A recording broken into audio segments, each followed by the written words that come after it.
If we add our own value, we don't have to look for it in an agency. We don't have to look for it in a company. And if you're solely reliant on your company to fully fledged give you all the value you have in your job, you're not going to be as successful as maybe the next person who is going to put it in for themselves. Hi, I'm Ashleigh Goodchild and welcome to the PM Collective podcast, where I invite you to listen to opinions and stories that are relevant in the property management world. I hope you enjoy today's episode.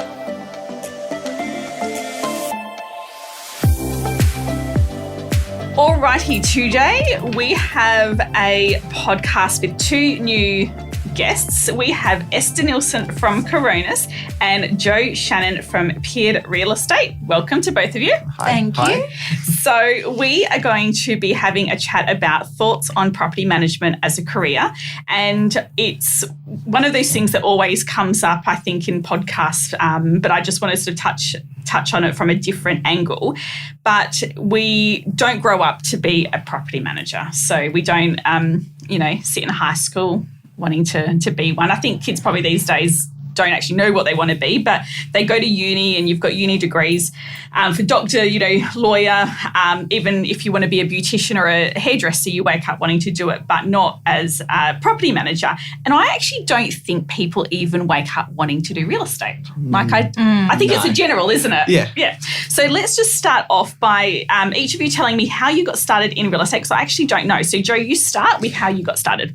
I got started in real estate as a bit of a lucky fluke, to be honest with you. I left school. I went to university. I studied my degree. I started a degree in teaching because I was very passionate about visual arts and teaching. So I did. I started a degree, went halfway through and decided sitting in university for another 4 years is not for me. I've just come out of school. I am not going to be sitting here. So I got online, started looking for jobs, got a job in retail management, worked my way up to be a regional manager of 3 retail stores, then went into hospitality management and managed a couple of dome cafes.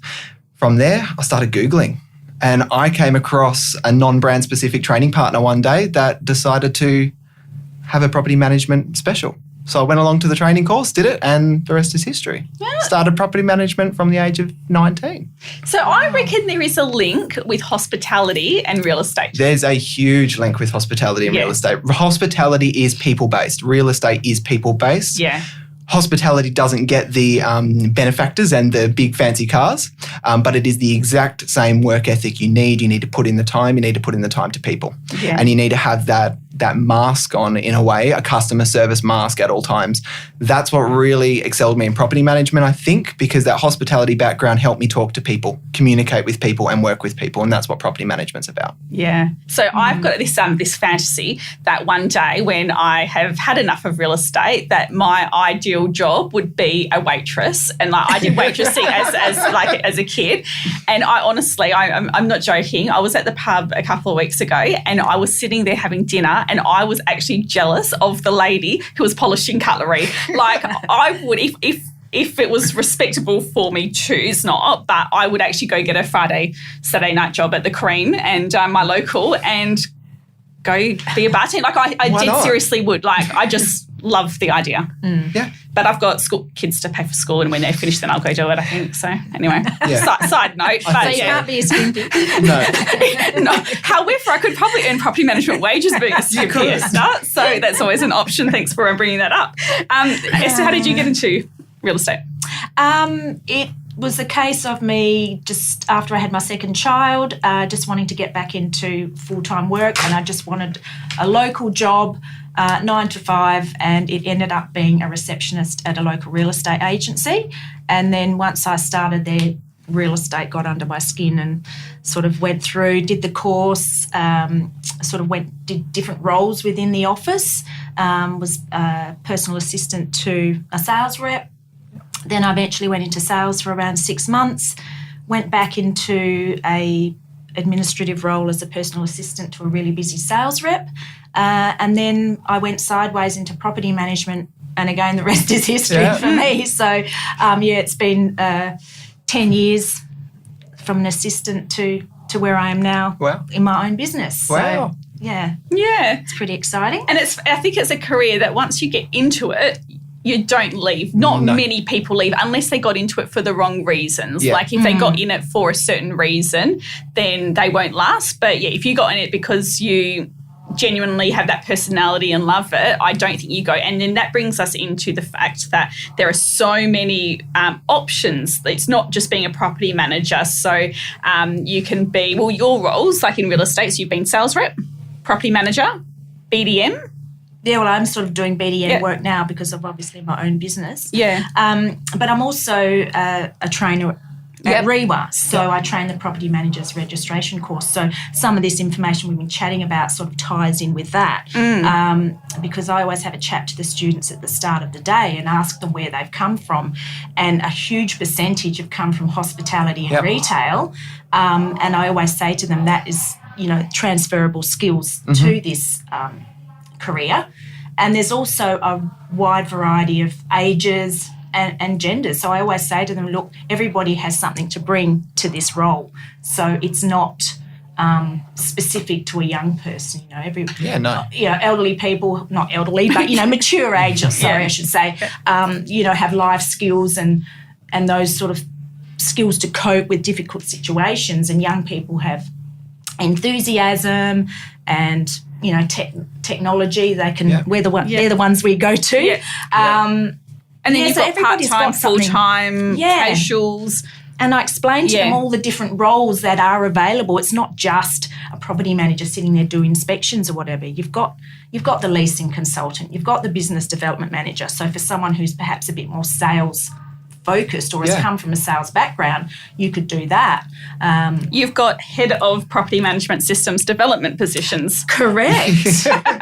That's an interesting one. Yes. Tell us more about that one. So my role is a bit of a varied role. I've started obviously in property management. I've gone into sales. I have sold. I've done business development management, leasing, the works in a lot of different ways. But I think part of my previous experience in hospitality did help me with the customer service aspect, but my lifelong kind of passion has been technology. I've always looked at computers.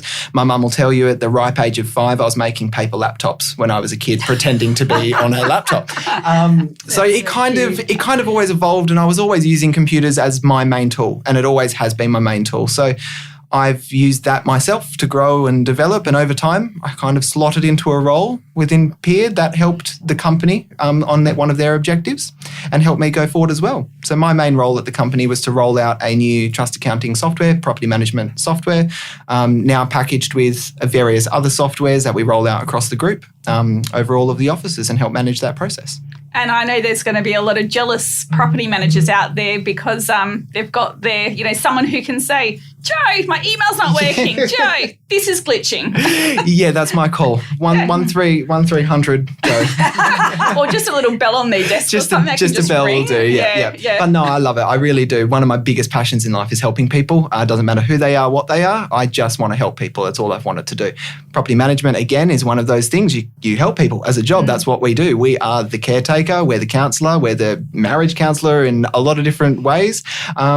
And we're the debt collector, so we're the complete opposites in a lot of ways. But I've always loved to help people. Yeah. So kind of natural fit, I suppose, to be the IT guru in an office where not many people are IT savvy. Yeah, and that's really cool. And then sort of touching on like where I'm at. So like I've got the property management background, but then like I love the social aspect and I love socialising, and then this PM Collective has eventuated into that. So I feel like, well, I've got a natural interest in the social and event side of things, and so I'm just working out, well, how can I work that into property management? And then I have, you know what I mean? Exactly. And it's sort of like, we're all happy doing the property management role as our foundation, but then working out what our extra interests are to work it all in together, which is pretty cool. Yeah. And it's good we're in an industry where we can do that. Yeah. We have a lot of different avenues to go down. Yeah. You could do, absolutely whatever.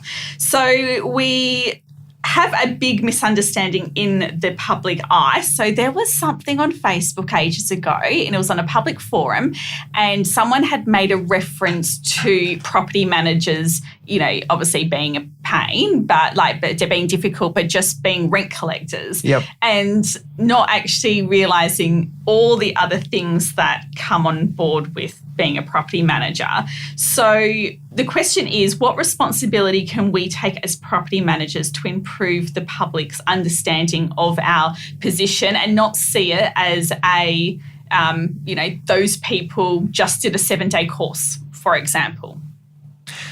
Well, look, personally, I think there's a big shift in property management happening, and it's been happening for a couple of years now, where we're going towards a relationship management background more so than that typical sitting at a desk collecting the rent, knocking on the door and demanding the rent. That's not what we're doing these days. We're managing relationships in order to get a better product, and better product for our clients, which is our owners, and collecting the rent is part of that. So you're always going to get, and it is hard to say, but certain demographics and certain socioeconomic areas that will always view us as a debt collector or the nasty man or the nasty person.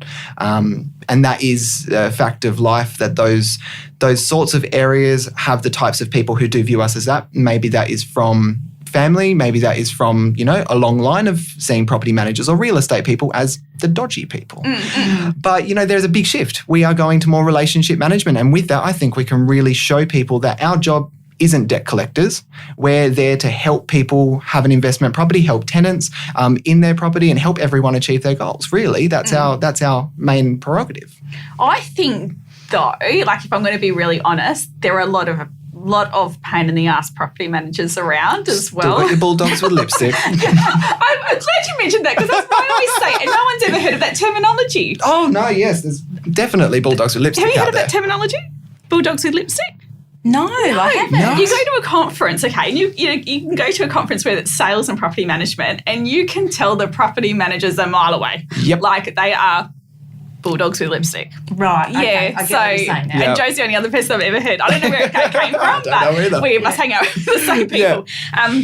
But it's got that image, and and I'm catching myself out saying the same thing, but it does have that image. But I just think unfortunately, some tenants do have really bad experiences with property managers. So then I guess we have a responsibility to change the image of that. So the more tenants that can experience a good property manager, then definitely. Yeah, I think with the technologies that have come on board now, which are freeing up property managers' time, with a lot of these automated things, it does allow a property manager to get back to that more human aspect. So they're a bit more relaxed these days. So therefore, your conversations, you've got time to think about what you're saying and how you're saying it too. So I think in that way, definitely, it's moving forward to elevating our relationships with our clients. Because typically, you're still going to get those ones that, always. But, typically, we've been a bit of a clerical role in years past. Is we've been quite clerical, quite robotic in a lot of ways, and now with the IT and the computer systems that are coming into effect, we can put a lot of those aspects out the door, and we don't have to think about it. So you're right, we have more time to actually talk to people, which is all about that communication and making sure we do talk to people as opposed to not hiding too much behind the email as well, which is really important. So that's one of my big things, is that number one, sometimes it's quicker with a phone call, but you don't get lost in translation. I had a staff member who read an email from a client once to me, and she was like, listen to this email, this client, and she's reading it out. And then I turned around to her and I said, okay, now read it with a really nice voice and let's see how it sounds different. She goes, it's not the point. She was being mean. I was like, no, read it with a nice voice. So that's why it's easier. Perception, I guess. Yeah. And I think we chatted earlier about it, but it's interesting because from a sales point of view, sales reps don't have that same image as what a property manager does. They have a bit more of a fancier image. People want to be a sales rep. They want to drive that car. They want to wear those clothes or whatever sales reps do. But we don't have that same desire with property managers. And if you think about it, the salespeople, they only talk about the good stuff. Like they talk about their commission or how many sales they've done and the new car they've uncovered at Mercedes or whatever, you know what I mean? That's part of their bravado though, right? Yes. Okay. But this is like their personal branding. Like they're right into that and they're so showy. But property managers aren't by nature showy people. But I catch myself out like talking about, this shit thing happened this week or this stupid email came through. And that negative language and negative talk can be perceived for property management to be a crap job and an inferior job. But we don't talk about because I don't know. I just feel like it's not. It's like we shouldn't be feel like we're bragging or we shouldn't feel like we're being showy by posting nice stuff and all that. No. It's a fine line, isn't it? Yeah, I think with sales reps, obviously you're talking about their own personal branding because regardless of what agency they're working for, they are the brand, whereas property managers are really contained within a brand. Within the office, yeah. In the office. So really the brand that they should be elevating is the office brand, not them as individuals. So I think that's probably why sometimes we sort of take a step back. But that's just my thought anyway on it. I mean, there's a select few property managers I know, and they are business development managers who specifically target and do their own promotional marketing and have their own brand. And I think it's such an important thing to have you, not just for public perception, but for yourself. It feels great when you're publicising yourself and you're doing nice things that feel good about yourself and add value to your role for yourself. If we add our own value, we don't have to look for it in an agency. We don't have to look for it in a company. And if you're solely reliant on your company to fully fledged give you all the value you have in your job, you're not going to be as successful as maybe the next person who is going to put it in for themselves. So I think it's a big part. We have to take our own responsibility for that and beat the sales reps. At the end of the day, why do they get all the glory? Can we not have renting Sunset, not selling Sunset? Why not? You're coming up with some great ideas here, renting Sunset. Yeah. Hey, have you watched Selling Sunset? Let's do it, Ash. No. We'll start this. But the business development manager role is the sales role of the property management department. So that's why, it ties in why they're promoting themselves. But for the property manager sitting at the desk at the back of the office, they kind of hide behind all that. So I've got an idea. How about we just put property managers all on a commission basis based on their portfolio and then watch them make sure that they increase their personal brand? You know that. You know what I mean? You know what? That works. And I was part of an agency and we trialled this where it was 25% on ancillary fees, for example. And you obviously had your base salary because everybody needs base. But you earned 25% of your final bond inspections, your routine inspections, your leasing fee. And that was the biggest drive. And we saw massive growth in the company. And that was from giving a little bit of what the sales rep already has to the property manager. It's an incentive without having to incentivize, really. Yeah. Did it work? It did work. Do you still do it? Or No. No. This was a previous company and it did work. We did a 3-month trial. They did revert it back. Obviously, there was some things there that didn't work exactly on a corporate level. But for a property manager's level, it boosted morale and it really, really forced people to get out there and grow, which was great. Yeah. Maybe there's a bit of a scope for change, I guess, with that, with the standard salary, because I guess if you get paid a standard salary, you do feel like you're working for someone, not you're working for yourself. You know? I guess that all comes down to the employee rules and all the rest of it. I think it's probably a little bit more intricate than what we think as to how that would actually. The simple mind of me likes to just think, I know. Why can't it just happen? Why can't I just do that? Yeah.